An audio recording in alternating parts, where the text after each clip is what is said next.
بما أجرهم بأحسن ما كانوا يعملون رب اشرح لي صدري ويسر لي أمري واحلل عقدة من لساني يفقهوا قولي رب زدني علما اللهم زدني علما اللهم إني أسألك علما نافعا ورزقا طيبا وعملا متقبلا.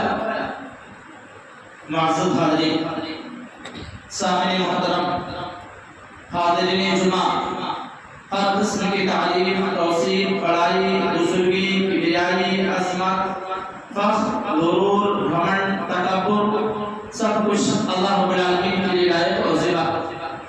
بارہو درود و سلام کی بارش نازل ہو تمام انبیاء کرام پر، خصوصاً سید الاولین والآخرین، امام العابدین والزاہدین، امام الحرمین والقبلتین، امام فی الدنیا والجنہ، جناب محمد رسول اللہ صلی اللہ علیہ وسلم پر. سامنے محترم، میں نے خطبے کو سننا کے بعد آپ حضرات کے سامنے قرآن کریم کی ایک آیت تلاوت کی. انشاءاللہ اس آیت کے ضمن میں کچھ باتیں آپ کے سامنے گوش گزار کی جائیں گی، رکھی جائیں گی. یعنی یہ کہ میں جس موضوع کے تحت آج آپ کے سامنے کچھ باتیں گوش گزار کرنا چاہتا ہوں، بولنا چاہتا ہوں، وہ ہے ہماری نیکیوں کا دنیاوی فائدہ. آج ہم اکثر و بیشتر یہ بات سنتے رہتے ہیں کہ ہم جو کچھ نیکیاں، خیر و بھلائی، اچھے کام کرتے ہیں اس کا اجر و ثواب ہمیں آخرت میں ملے گا. اور یقیناً ایسا ہے، یہ بات بالکل سچ ہے، درست ہے، بالکل پرفیکٹ ہے. یعنی ہم جو کچھ بھی نیکیاں، خیر و بھلائی کرتے ہیں اس کا اجر و ثواب اللہ رب العالمین ہمیں آخرت میں دے گا. لیکن ایسا بھی نہیں ہے کہ سب کچھ صرف آخرت میں ملے گا اور دنیا کے اندر کچھ نہیں ہے. آج دنیا کے اندر کتنے ایسے لوگ ہیں جو اس بات کو لے کر کے اعتراض کرتے ہیں، کہتے ہیں کہ فلاں شخص ہے جو آج اتنے زمانے سے نماز پڑھ رہا ہے، اس کو کیا فائدہ مل گیا. فلاں انسان ہے جو آج زمانے سے روزہ رکھ رہا ہے، اس کو کیا فائدہ مل گیا. یا ایک انسان ہے جو اتنا خرچ کر کے جا کر کے حج اور عمرہ کر کے آتا ہے، اس کو کیا فائدہ مل گیا.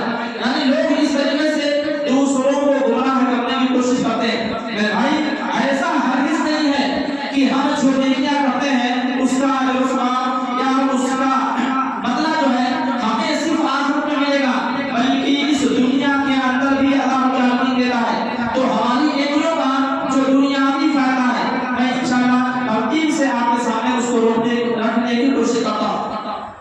آیت کریمہ کے اندر اللہ رب العالمین نے ارشاد فرمایا للذین احسنوا فی هذه الدنیا حسنہ، یعنی تم جو بھی نیکی اور بھلائی کرتے ہو فی الدنیا حسنہ، تو اس کا بدلہ اس دنیا کے اندر بھی ہے. اللہ رب العالمین یہ بات فرما رہا ہے، میں یہ بات نہیں کہہ رہا، بلکہ اللہ رب العالمین یہ بات کہہ رہا ہے کہ تم جو بھی نیکی اور بھلائی کرتے ہو اس کا بدلہ اللہ رب العالمین اس دنیا کے اندر بھی دیتا ہے. محترم حاضرین، ہم جو نیکیاں کرتے ہیں اس نیکیوں کی وجہ سے اللہ رب العالمین ہمارے اوپر اپنی رحمت کو نازل کرتا ہے. یا اسی طریقے سے ہماری نیکیوں کی وجہ سے اللہ رب العالمین ہماری رزق میں برکت دیتا ہے. ہماری نیکیوں کی وجہ سے اللہ رب العالمین ہمارے اوپر آنے والی تکالیف کو ختم کر دیتا ہے. ہماری نیکیوں کی وجہ سے اللہ رب العالمین ہمارے اوپر میں اضافہ کرتا ہے. ہماری نیکیوں کی وجہ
لیکن اس کا دنیا کے اندر بھی اللہ رب العالمین نے فائدہ رکھا ہے.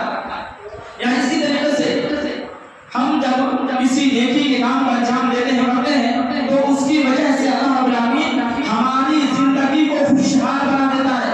اللہ رب العالمین ہماری زندگی کے اندر برکت عطا کرتا ہے اور کسی بھی انسان کی زندگی کے اندر برکت ہونا ہی اس کی زندگی کی بہترین دلیل ہے. یعنی وہ انسان کی زندگی خوشگوار ہے, بہترین ہے. اللہ رب العالمین نے فرمایا وَلَوْ أَنَّ أَهْلَ الْقُرَىٰ آمَنُوا وَاتَّقَوْا لَفَتَحْنَا عَلَيْهِم بَرَكَاتٍ مِّنَ السَّمَاءِ وَالْأَرْضِ کہ اگر یہ گاؤں والے یہ بستی والے اللہ نے کہا وَلَوْ أَنَّ أَهْلَ الْقُرَىٰ اگر یہ گاؤں والے یہ بستی والے آمنوا ایمان لے آئے واتقوا اور وہ لوگ تقویٰ شعار ہو جائیں, اللہ رب العالمین سے ڈرنے والے خوف والے ہو جائیں. اللہ نے کہا لَفَتَحْنَا عَلَيْهِم بَرَكَاتٍ مِّنَ السَّمَاءِ وَالْأَرْضِ تو ہم ان کے لیے آسمان و زمین کے برکت کے دروازے کھولیں گے. میرے بھائی اللہ رب العالمین نے صرف آسمان کے برکت کے دروازے نہیں کہا, اگر آسمان کے برکت کے دروازے کھول دیتا تو بھی ہمارے لیے کافی تھا, لیکن اللہ رب العالمین نے آسمان اور زمین دونوں کی بات کہا. یعنی زمین سے بھی اللہ رب العالمین آپ کو برکت دے گا اور آسمان سے بھی اللہ رب العالمین آپ کو برکت دے گا. میرے بھائی تو یہ نیکیوں کو انجام دینے کا فائدہ ہے. اس آیت کے اندر کون سی نیکی کا ذکر کیا؟ اللہ رب العالمین نے کہا وَلَوْ أَنَّ أَهْلَ الْقُرَىٰ آمَنُوا یعنی وہ شخص جو ایمان لے آئے, ایمان لانا یہ بہت بڑی نیکی ہے. اور دوسری نیکی کا ذکر اللہ رب العالمین نے کہا وَاتَّقَوْا اور تم لوگ اللہ رب العالمین سے ڈرنے والے ہو جاؤ. اس طریقے سے اس آیت کریمہ کے اندر اللہ رب العالمین نے دو نیکی کا ذکر کیا ہے, ایک ایمان لانا اور دوسرا اللہ رب العالمین سے ڈرنا. تو اس دونوں نیکیوں کی وجہ سے اللہ رب العالمین نے آپ کے لیے آسمان و زمین دونوں کے برکت کے دروازے کھولے. آپ کہتے ہیں کہ نیکیوں کا کیا فائدہ ہے؟ میرے بھائی اللہ رب العالمین نے آپ سے وعدہ کر رہا ہے, آپ سے کہہ رہا ہے کہ اگر تم یہ کرو گے تو میں تمہارے لیے برکت کے دروازے کھولوں گا. اسی طریقے سے نیکیوں کو